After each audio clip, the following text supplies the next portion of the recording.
Assalamualaikum warahmatullahi wabarakatuh. Bismillah, alhamdulillah, wassalatu wassalamu ala rasulillah wa ala alihi wasahbihi amma ba'du. Pada kesempatan kali ini, kami dari kelompok 1 yang beranggotakan saya sendiri Novianti, kemudian nantinya ada 2 rekan saya yaitu Aulia Nur Habibah dan Fatma Kusuma ini yang insya Allah akan membahas mengenai sejarah perkembangan ilmu usul fiqh dan peletak dasar ilmu usul fiqh. Kita mulai dari alur sejarah dulu. Yang pertama, ada masa Rasulullah. Pertanyaannya, apakah pada masa Rasulullah sudah ada usul fiqh? Oke, nanti kita bahas. Selanjutnya, setelah Rasulullah wafat, yang melanjutkan perjalanan Rasulullah dalam berdakwah adalah para sahabat. Yang bisa disebut sahabat adalah orang muslim, baik laki-laki ataupun perempuan, yang kemudian beliau berjumpa dengan Rasulullah yang mengikuti kajiannya sehingga mendapat ilmu dari Rasulullah, dan kemudian saat meninggal dunia, sahabat meninggal dalam keadaan muslim. Selanjutnya, pasca sahabat meninggal dunia atau generasinya sudah tidak ada, dilanjutkan dengan masa tabi'in. Kalau menurut bahasa, sahabat artinya adalah rekan. Nah, kalau tabi'in ini definisinya hampir sama dengan sahabat, namun tabi'in mempunyai 3 syarat. Yang pertama adalah tabi'in harus seorang muslim, dan yang kedua, tabi'in harus bertemu langsung dengan sahabat. Yang ketiga, meninggal dunia dalam keadaan muslim. Setelah masa tabi'in, ada yang namanya tabi'ut tabi'in, lalu ada tabi'ut tabi'in, dan seterusnya sampai masa sekarang. Walaupun zaman Rasulullah tidak berlangsung lama, akan tetapi menjadi kesan-kesan yang berpengaruh sangat penting terhadap perkembangan hukum fiqh sampai saat ini. Ada 2 sumber hukum pada masa Rasulullah, yaitu yang pertama ada Kitabullah, Al-Quran, dan As-Sunnah. Selanjutnya pada zaman Rasulullah, pertanyaan saya tadi di awal adalah apakah sudah ada pelaksanaan usul fiqh itu? Nah, itu pertanyaan besar pada topik kita kali ini. Apakah pada zaman Rasulullah sudah ada usul fiqh? Jawabannya, nah ini. Pada zaman Rasulullah, praktek usul fiqh sudah ada. Sudah dilaksanakan oleh Nabi Muhammad SAW dan juga oleh para sahabat. Apa buktinya? Buktinya ini, ada hadis yang mengenai cerita dari Mu'az bin Jabal yang diutus oleh Rasulullah untuk berdakwah keluar kota Mekah. Anna Rasulullah sallallahu alaihi wasallam lamma arada ayya ba'atha Mu'adzan ilal Yaman. Qala kaifa taqdi idza aradu laka qada. Qala atadi bi kitabillah. Qala fa ilam tajid fi kitabillah. Qala fa bi sunnati Rasulillah sallallahu alaihi wasallam. Qala fa ilam tajid fi sunnati Rasulillah sallallahu alaihi wasallam wa fi kitabillah. Qala ajtahidu ra'yi wa aula fadoroba Rasulullah sallallahu alaihi wasallam sadrah. Qala alhamdulillahillazi waffaqa rasulillahi lima yurdi Rasulullah. Yang artinya Rasulullah sallallahu alaihi wasallam bertanya, bagaimana kamu memutuskan perkara jika diajukan perkara kepadamu dalam urusan hukum? Kemudian Mu'az menjawab, saya akan putuskan dengan kitab Allah. Kemudian Nabi Muhammad bertanya lagi, bagaimana jika tidak engkau temukan dalam kitab Allah?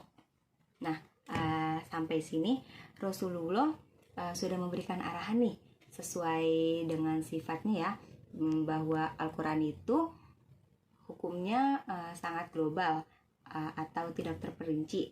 Jadi seperti kitab dasarnya saja, atau kalau di kita ini bisa dibilang undang-undang. Kemudian Mu'az menjawab, saya akan putuskan dengan sunnah Rasul. Nah, setelah itu Rasulullah bertanya kembali, jika tidak engkau dapatkan dalam sunnah Rasul dan tidak pula dalam kitab Allah. Nah, sampai sini lagi nih berhenti. Rasulullah sudah memberikan rambu-rambu bahwasanya dalam Al-Quran dan Sunnah itu terbatas konteksnya ya. Apalagi saat ini Rasulullah sudah tidak ada, yang berarti tidak ada lagi tuh yang namanya sunnah.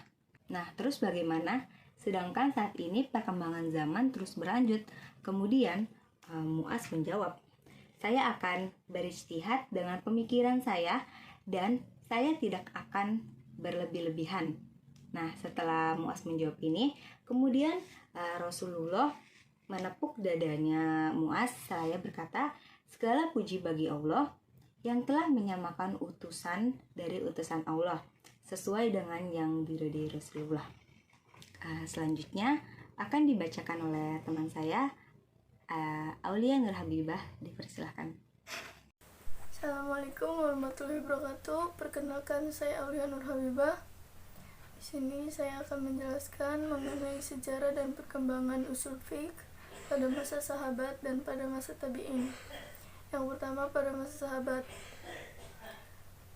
Masa ini terjadi setelah Nabi Muhammad SAW wafat. Masa ini benar-benar merupakan tantangan bagi para sahabat, karena pada masa ini banyak permasalahan baru yang muncul dan belum pernah terjadi pada masa Nabi, sehingga menuntut para sahabat untuk memecahkan hukum dengan kemampuan mereka sendiri tanpa Nabi Muhammad SAW.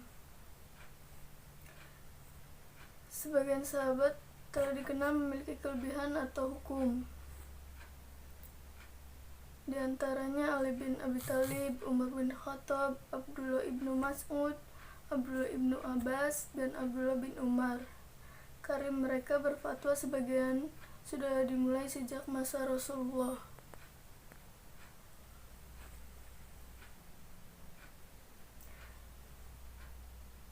Dalam melakukan ijtihad untuk melahirkan hukum, para sahabat menggunakan kaidah-kaidah usul fiqh. Meskipun usul fiqh pada masa itu belum menjadi disiplin ilmu, mereka masih menggunakan usul fiqh yang bentuk paling awal. Para sahabat juga menggunakan maslahah dalam berijtihad apabila suatu hukum tidak ditemukan dalam Al-Quran dan Sunnah. Umar bin Khattab merupakan salah satu sahabat yang memperkenalkan penggunaan pertimbangan maslahah dalam pemecahan hukum. Hasil penggunaan pertimbangan maslahah tersebut dapat dilihat dalam pengumpulan Al-Quran dalam satu mushaf, pengucapan talak 3 kali dalam suatu majelis, dipandang talak 3, penggunaan pajak tanah, pemberhentian mengenai jatah zakat bagi mu'alaf, dan sebagainya. Yang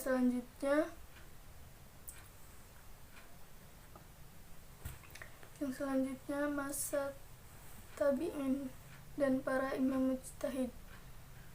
Masa ini di sekitar abad 2 dan 3 Hijriah, wilayah kekuasaan Islam telah menjadi semakin luas sampai ke daerah-daerah yang dihuni oleh orang-orang yang bukan bangsa Arab atau tidak berbahasa Arab, dan beragam pula situasi dan kondisinya serta adat istiadatnya.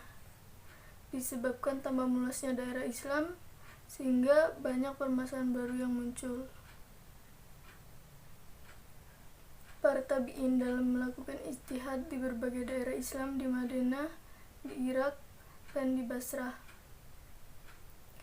Titik tolak para ulama dalam menetapkan hukum bisa berbeda-beda, yang satu melihat dan yang satu muslahat, sementara yang lain mendapatkan hukumnya melalui qiyas dan perbedaan dalam mengistinbatkan hukum ini.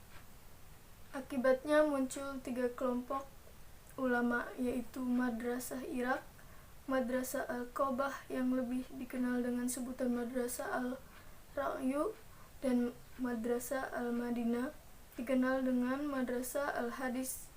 Namun pada masa ini ilmu usul fiqh masih belum terbukukan. Baik, selanjutnya saya akan membahas tentang peletak dasar ilmu usul fiqh. Peletak dasar ilmu usul fiqh adalah Imam Syafi'i. Beliau lahir pada tahun 150 Hijriah di Gaza, Palestina.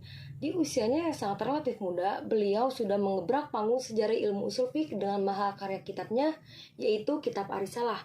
Kitab Ar-Risalah merupakan kitab pertama tentang ilmu usul fiqh. Adapun mazhabnya, Imam Syafi'i menggunakan Al-Quran, Sunnah, Qiyas, dan Ijma'. Imam Syafi'i menetap di kota Mekah pada usianya 2 tahun. Beliau juga telah menyelesaikan hafalan Qurannya sebelum genap 7 tahun. Di sana, beliau belajar dengan gurunya yaitu Syekh Muslim bin Khalid Az-Zanzi. Kemudian, beliau mengembara ke kota Madinah yang sering disebut juga dengan gudang para ulama ahli hadis. Di sana, beliau belajar dengan gurunya yaitu Imam Malik bin Anas. Dan di kota Madinah lah Imam Syafi'i bertemu dengan pakar ahli hadis, ahli fikih, dan ahli tafsir. Beliau mampu menyerap semua ilmu itu dengan baik. Hingga fase ini Imam Syafi'i mendapat derajat dalam bidang fatwa baik fikih maupun hadis. Setelah perjalanan yang sangat panjang, Imam Syafi'i selalu merasa karyanya memerlukan banyak reformasi. Di kemudian hari, karyanya ditulis ulang dengan sebutan Ar-Risalah Al-Jadidah atau dikenal dengan Ar-Risalah Al-Misyirah. Akan tetapi, meskipun telah mengalami masa menimba ilmu yang panjang, Imam Syafi'i tetap berusaha untuk menyempurnakan kitab Ar-Risalahnya. Taib, syukran kasiron ala itima minkum, tanzur makola, wala tanzur mankola, wala tauhib mankola. Summa wassalamualaikum warahmatullahi wabarakatuh.